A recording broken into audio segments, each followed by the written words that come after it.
Hi, my name is Gwen Marion. I'm president of the Bolton Land Trust, and I'm here with Bruce Donald, chairman of the Connecticut Greenway Council and a historian.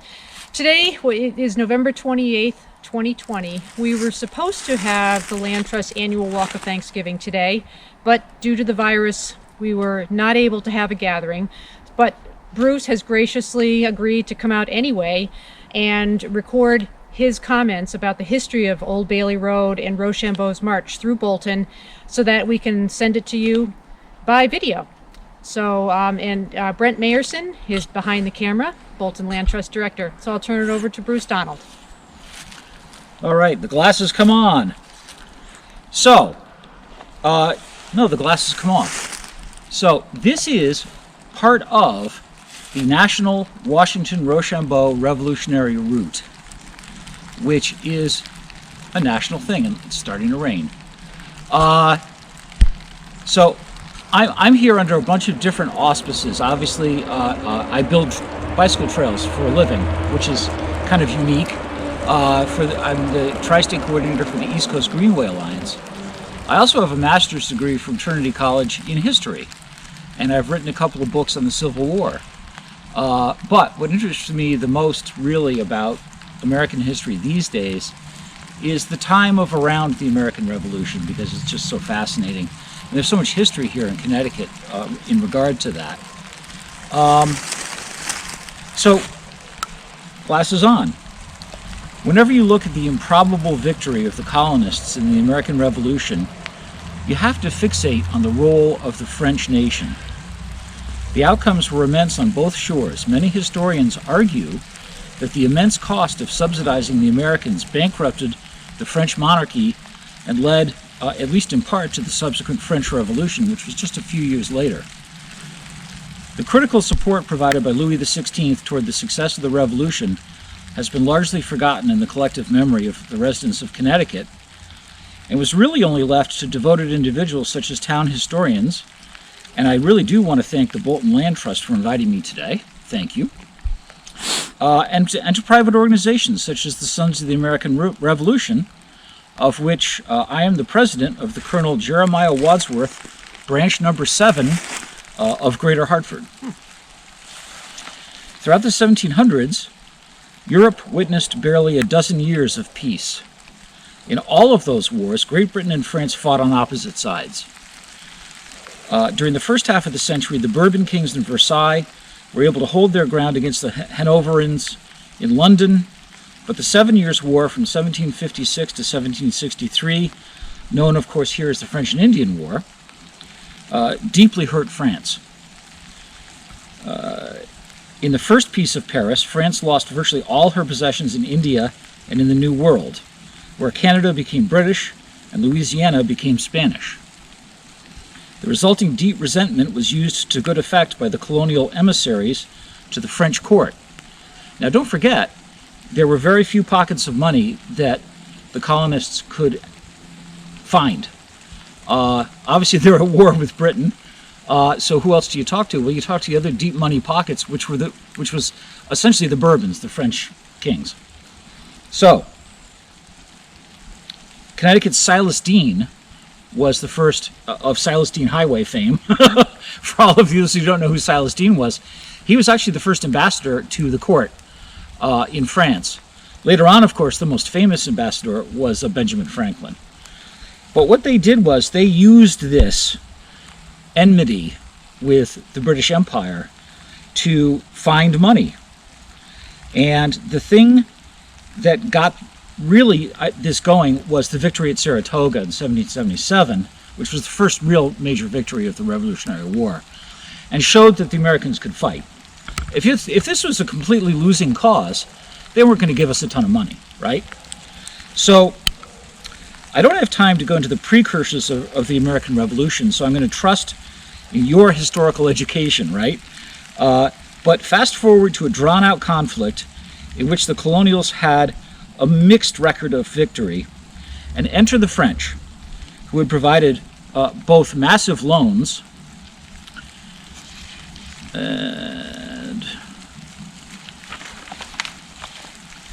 and some materials, particularly uniforms. By the way, for those of you who think about the colonial soldier as having a blue uniform with the red facings, those were French. And they came by the shipload. So because previous to that, a good example at Bunker Hill, there were hardly any uniforms. Everyone was wearing whatever they had. There were a few militias that had uniforms, but that was pretty much it. Further south, there were some uniforms where Washington came from, but those had white facings. What France offered initially was a bunch of mostly unemployed and highly untrained aristocratic officers. They didn't have much to do in the French army. They currently weren't really at war at the end of the French and Indian War. They were mostly rebuffed, and many ended up getting sent home, but a number did come ashore, and the one of the greatest importance, of course, being the Marquis de Lafayette. Everyone knows that name. But these bossy Frenchmen were mostly resented by the colonial officers. So when the French cabinet finally decided that a decisive force should be sent to the colonies, it was noted that good relations built on mutual trust with the American ally, as well as within the French force itself, was of paramount importance. This pointed toward the appointment of the 23-year-old Lafayette. He was really a kid.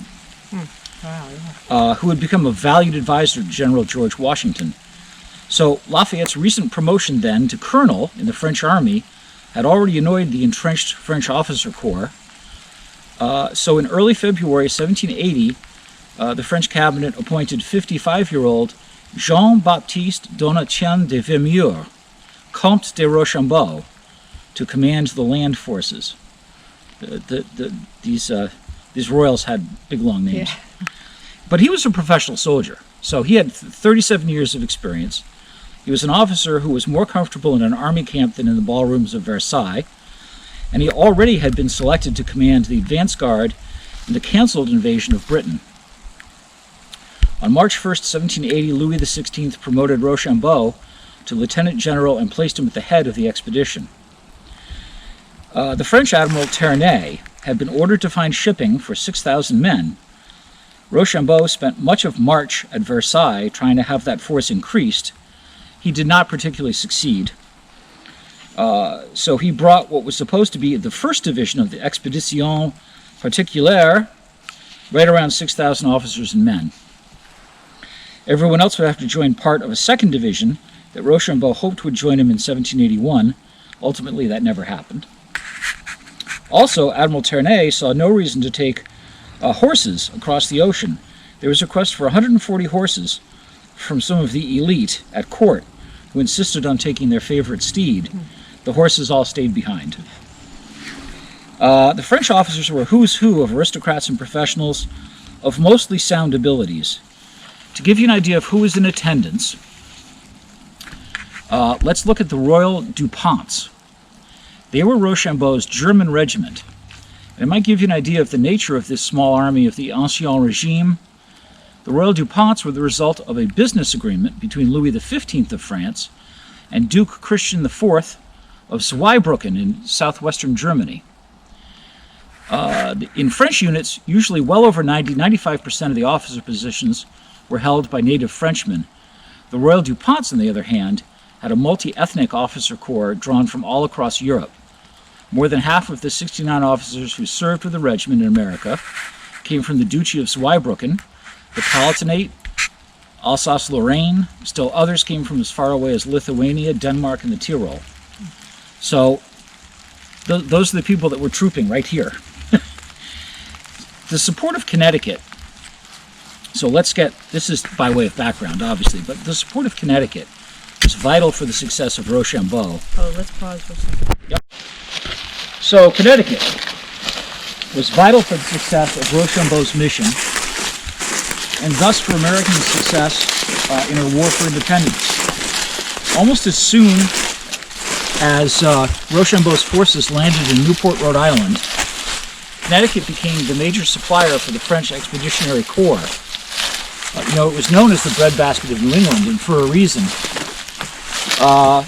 In December 1780, Rochambeau and Governor Jonathan Trumbull in the War Office in Lebanon, Connecticut, the nerve center of our state between 1775 and 1783, met, and they met for a few times, in fact. It's important to note that the War Office is owned and operated as a living museum by the Connecticut SAR. So if you get a chance, after COVID, of course, please come by and check it out. But there were two important conferences in Hartford in September of 1780 and in Wethersfield in May of 1781, and the groundwork was laid for the successful cooperation of the Allies, allowing Rochambeau's army to march through this state during the month of June 1781 and coming back starting in October of 1782. Baron Ludwig von Clausen, a Bavarian captain in the Royal DuPonts and aide to Rochambeau, wrote in his journal, "The inhabitants of Hartford have heaped us with attentions, and beyond a doubt, Connecticut has been the province that has welcomed the French the most." The march was a huge logistical feat, organizing men, supplies, water, food, and shelter along a route more than 680 miles long. The Allied, Continental, and French forces comprised a very diverse group, as I had mentioned. The French troops were well-dressed and professionally trained. The Continental Army, on the other hand, included soldiers who ranged in age from boys to men who were grandfathers. Some had been trained while others never fired a shot. The average French soldier carried his musket and equipment weighing 60 pounds or more. A baggage train of oxen-drawn wagons and horses accompanied the troops. For the French troops, those carried the coats, haversacks, and tents of the soldiers and the luggage of the officers, 300 pounds for a captain, 150 pounds for a lieutenant. In addition to supply wagons, one wagon was designated for the stragglers. Sometimes, they fell sick. And others were assigned to hospitals and craftsmen, such as the butchers and the wheelwrights. You need a lot of wheelwrights for all those carts. Other camp followers included cooks, servants, washerwomen, and a few of the ever-present prostitutes, who always seemed to find their way back, even though being constantly shooed away. The troops avoided marching in the hottest parts of the day, so days started early. Reveille was around 2 a.m., and the last regiments would leave camp by 4 a.m. At the next campsite, 12 to 15 miles away, it was often reached between either 8 a.m. and noon. If the roads and weather were particularly bad, it could be evening before the next camp was reached.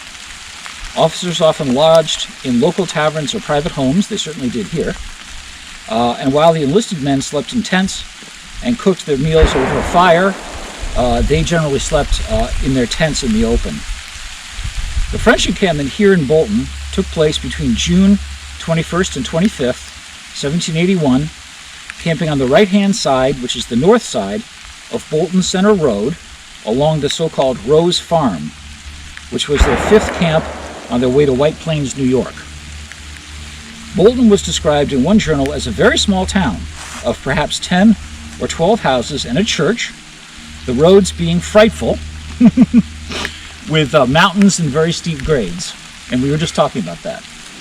So, describing the camp in Bolton, often we have great difficulty, this is a quote, "Often we have great difficulty finding a level spot on which to pitch a camp." Baron von Clausen recorded as well, "We reached Bolton with the greatest difficulty, since all the roads were terrible.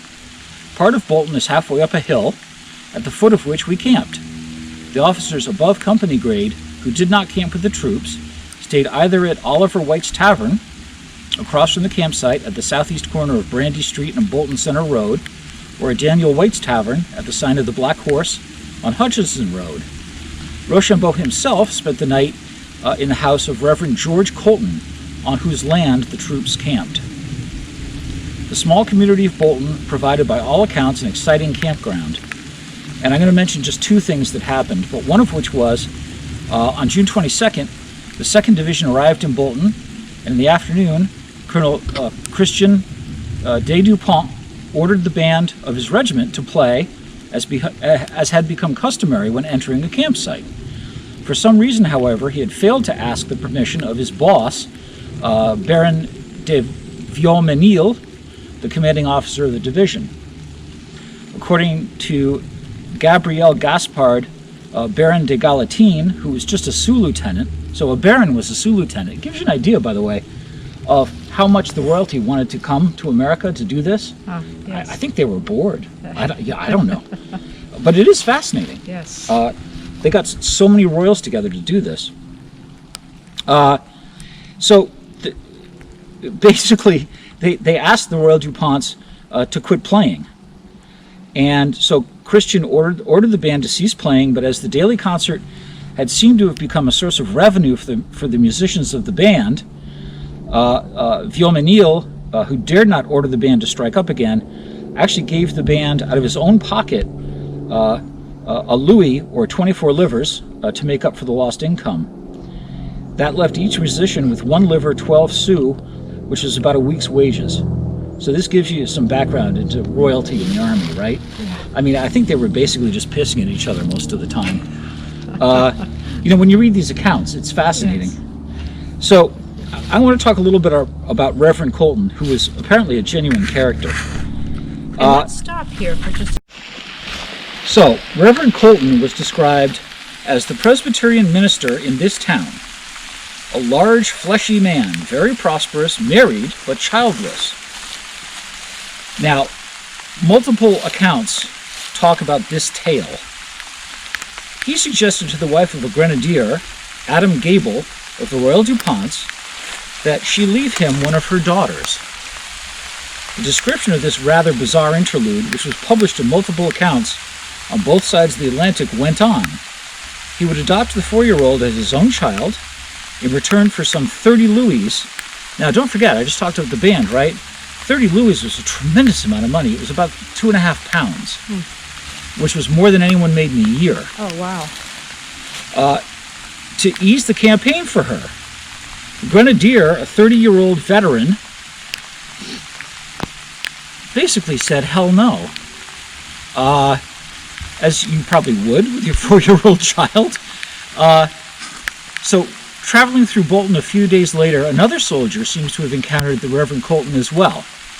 While describing the hamlet of Bolton, he wrote that in Connecticut, ministers were highly considered, highly respected, they are always dressed in black, and in order to give themselves even more importance, they would wear enormous wigs of very frizzy blue hair. So there can be no doubt that Reverend Colton was some kind of a character. Yes.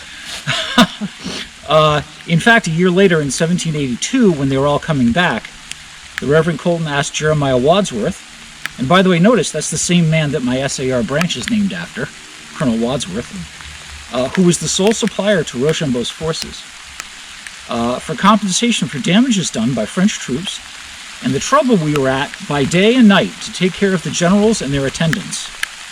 And in truth, those supplies were listed when Rochambeau was in Bolton as 8 oxen, 11 sheep, 7 calves, 12 tons of straw, 19 tons of hay, 25 cords of wood, 94 bushels of rye, and 105 bushels of corn. It gives you an idea how much they went through, right? Don't forget, this is not just 6,000 men. This is 6,000 men plus all of the attending crew, right? So call it, no one really knows, but 6,600 probably, something like that. Wow. And you had to feed them. I mean, it took a lot of effort. So the return engagement, again through here, took place on November 4th and 5th of 1782. Of course, with a lot less Sturm und Drang, as the French had already won their glory. The war was essentially over, and they only really just wanted to get home. So they were only here for about a day and a half. I'm going to end this description of Connecticut, which is typical of which found in other French journals, other French soldiers' journals, reminiscing about their time here, and I quote, "You would think yourself in Europe when you cast your eyes over the orchards, the apple trees, and the fields. The landscape is the same. This country has a very healthy and salubrious climate. We have seen old people here of both sexes who enjoy perfect health at a very advanced age. Their old age is gay and amiable and not at all burdened with the infirmities that are our lot in our declining years. The people of this province are very hard-working, but they do not labor to excess as our peasants do." Notice the word peasants, right? Talking about royalty. They cultivate only for their physical needs. The sweat of their brow is not expended on satisfying the extravagant desires of the rich and luxury loving. They limit themselves to enjoying what is truly necessary. Foreigners are cordially welcomed by these good people. You find a whole family bustling around trying to make you happy. Such are the general characteristics of the people of Connecticut. So, thank you. Well, that was Bruce. That was just amazing, and I just thank you so much for coming out here. And here we are standing right where Rochambeau's troops walked up, and it's just wonderful to have you mix the physical evidence of the American Revolution and Bolton's role in it with the historic background and all of those neat details. So thank you very much, and I hope that you all have enjoyed Bruce Donald's comments on Old Bailey Road and Rochambeau's march through the town of Bolton. Thank you all.